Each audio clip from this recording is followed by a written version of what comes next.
Hello বন্ধুরা, নমস্কার। আজকে আবার একটা দারুণ স্বাদের রেসিপি নিয়ে চলে এসেছি। আশা করছি আজকের রেসিপিটা তোমাদের খুবই ভালো লাগবে। ভালো লাগলে অবশ্যই লাইক কমেন্ট শেয়ার করবে। আর যে সকল বন্ধুরা এখনো আমার চ্যানেলটাকে সাবস্ক্রাইব করোনি, অবশ্যই সাবস্ক্রাইব করে এই দিদিটাকে একটু সাপোর্ট করো। তাহলে চলো আজকের রেসিপিটা শুরু করা যাক। দেখো, এখানে কিন্তু আমি কয়েকটা গাঁদা ফুল নিয়ে নিয়েছি।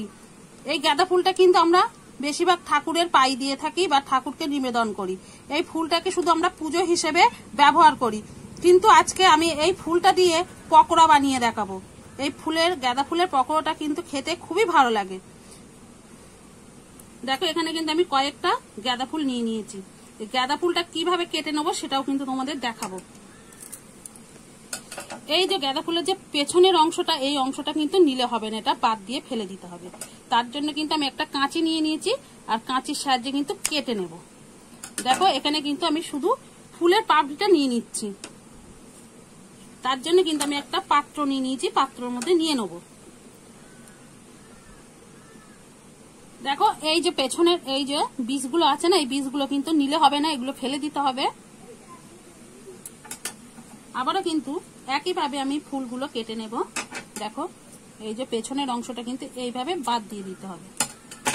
দেখো, এইভাবে কিন্তু আমি সব ফুলগুলো কেটে নেব।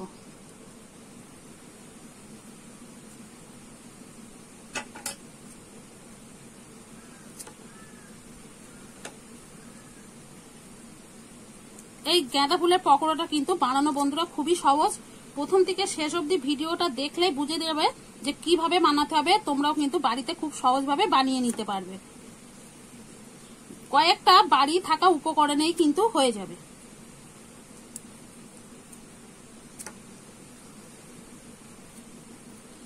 এইভাবে কিন্তু আমি সব ফুলগুলো দেখছো কেটে নিচ্ছি। এইভাবে কিন্তু কেটে নিতে হবে।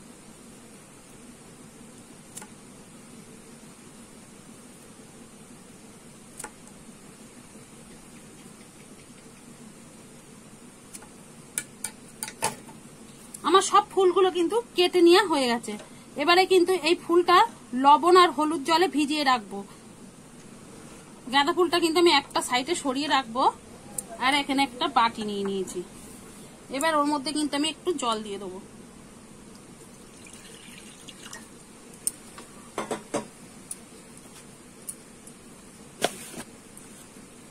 সামান্য পরিমাণে একটু লবণ দিয়ে দেবো।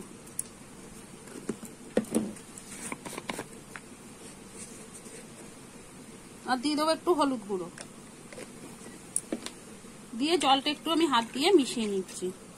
এবারে কিন্তু ফুলের পাপড়িগুলো আমি জলের মধ্যে একটুখানি ভিজিয়ে রাখবো।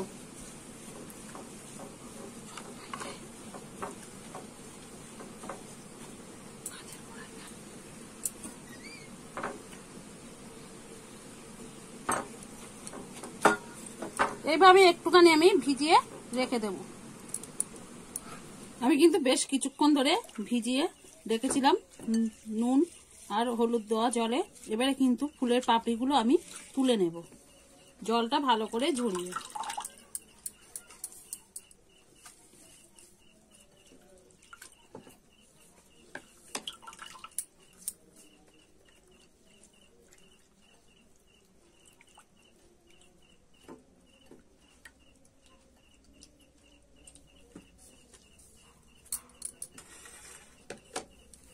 এই ফুলটা কিন্তু ভালো করে জল দিয়ে এই ফুলের পাপড়িটা ধুয়ে নেব।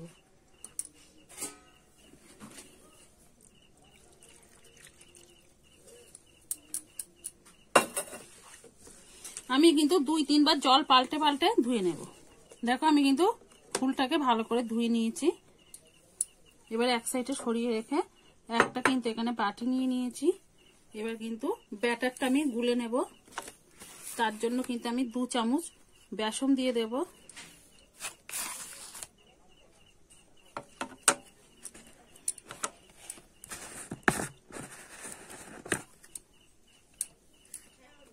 দু চামচ তো বেসন দিয়ে দিয়েছি, আর 2 চামচ কিন্তু আমি এখানে চালের গুঁড়ি দিয়ে দেবো। চালের গুঁড়িটা কিন্তু দিলে পকোড়াটা সুন্দর খাস্তা হবে আর মুচমুচে হবে। এখানে যেহেতু আমার ফুলের পাপড়িটা কম, তার জন্য কিন্তু ব্যাটারটা আমি কমই নিচ্ছি। তোমরাও তোমাদের পরিমাণ বুঝে ফুলের পাপড়িটা বেশি হলে তখন কিন্তু ব্যাটারটাও বেশি গুলতে হবে। এবারে স্বাদ মতো লবণ,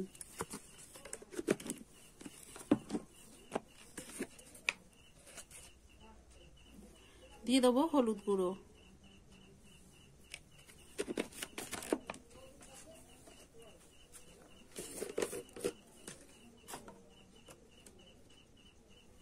দিয়ে দেবো স্বাদ মতো ঝাল লঙ্কার গুঁড়ো।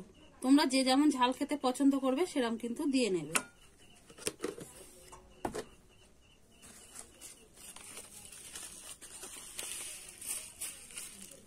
আর দেখো এখানে একটু দিচ্ছি কালো জিরে,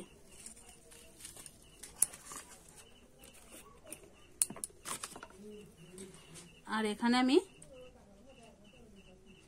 1 চামচ কিন্তু সাদা তেল দিয়ে দিলাম, সেটা কিন্তু ভালো করে মিশিয়ে নেব। আমি কিন্তু শুকনো উপকরণগুলো ভালো করে মিশিয়ে নিয়েছি। এবারে অল্প অল্প করে জল দিয়ে ব্যাটারটা কিন্তু গুলে নেব।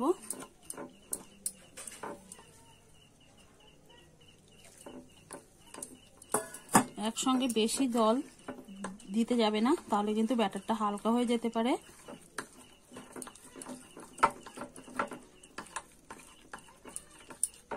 এবারে কিন্তু আমি হাত দিয়ে মেখে নেব।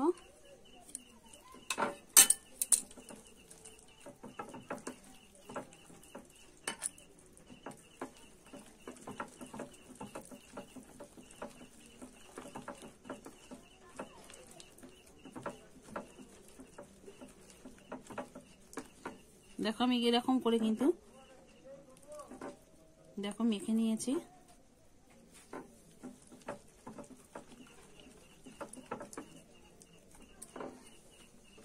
এবারে কিন্তু ফুলের পাপড়িগুলো আমি দিয়ে দেবো, জলটা ঝরিয়ে নেব।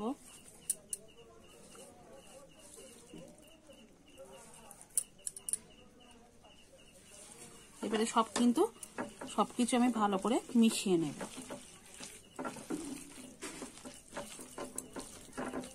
দেখো আমি কিন্তু সবকিছু ভালো করে মিশিয়ে নিয়েছি। এইভাবে কিন্তু মেখে নিতে হবে। সব পাপড়ির গায়ে কিন্তু দেখো ভালো করে ব্যাটারটা লেগে গেছে।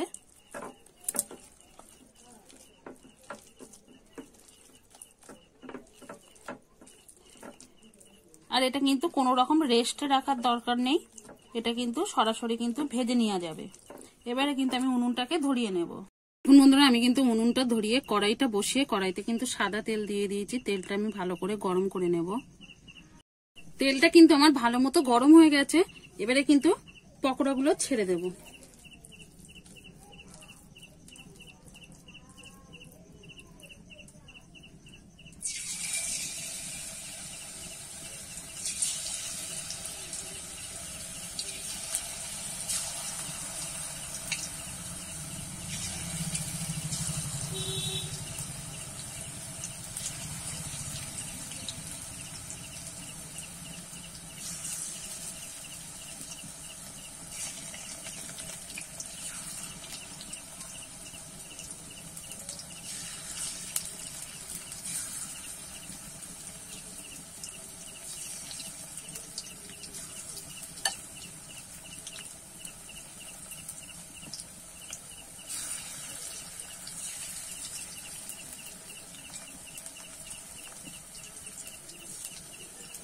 পকোড়াগুলো কিন্তু আমি ছেড়ে দিয়েছি, একটু হতে দেব। এবারে কিন্তু আমি একটু খুন্তি দিয়ে নেড়ে দেব।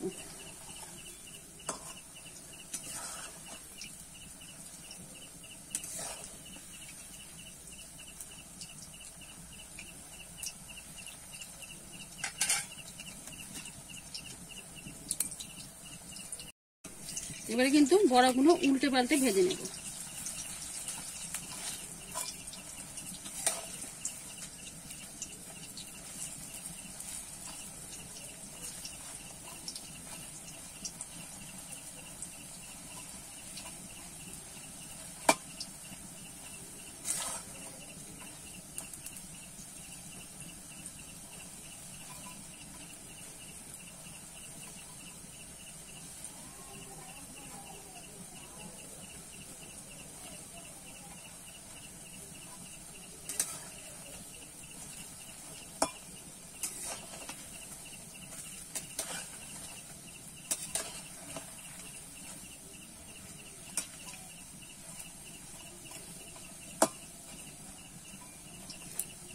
এবার হতে দেব।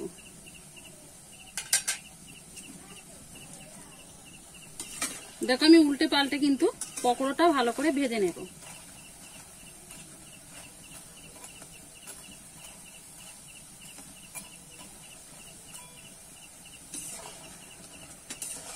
দেখো পকোড়াটা ভাজার পরে কিন্তু কালারটা খুব সুন্দর এসেছে।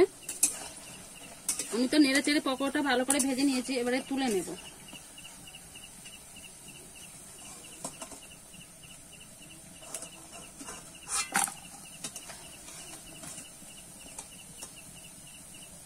তেলটা ভালো করে ঝরিয়ে আমি তুলে নিচ্ছি। দেখেছো আওয়াজটা হচ্ছে কত সুন্দর, কতটা মুচমুচে হয়েছে আর খাস্তা।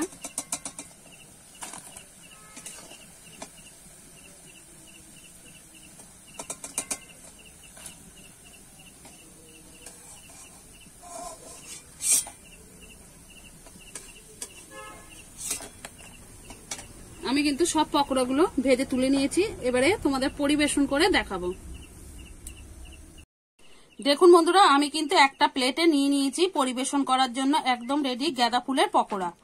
একবার হলেও বাড়িতে এইভাবে বানিয়ে খেয়ে দেখো, খেতে কিন্তু খুবই অসাধারণ লাগে। আর একবার না খেলে বুঝতেই পারবে না যে গাঁদা ফুলের পকোড়াটা খেতে কতটা অসাধারণ লাগে। একবার হলো বাড়িতে বানিয়ে বাড়ির সবাইকে খাইয়ে দেখো, সবাই কিন্তু বলবে খুবই অসাধারণ হয়েছে। দেখতেই পাচ্ছ কালারটা কত সুন্দর এসেছে আর কতটা লোভনীয় হয়েছে। আর দেখো পকোড়াটা তো কতটা ক্রিসপি ভাব এসেছে। দেখো একবার হলো বাড়িতে এইভাবে বানিয়ে ফেলো, আর বাড়িতে বানালে অবশ্যই কমেন্ট করে জানাবে কেমন লেগেছে। তাহলে আজকের মতো ভিডিওটা এখানেই শেষ করছি, আবার নতুন কোনো রেসিপির সঙ্গে দেখা হবে। ততক্ষণে ভালো থেকো, সুস্থ থেকো, সাবধানে থেকো, আর অবশ্যই বাড়িতে বানিয়ে একবার খেয়ে দেখো।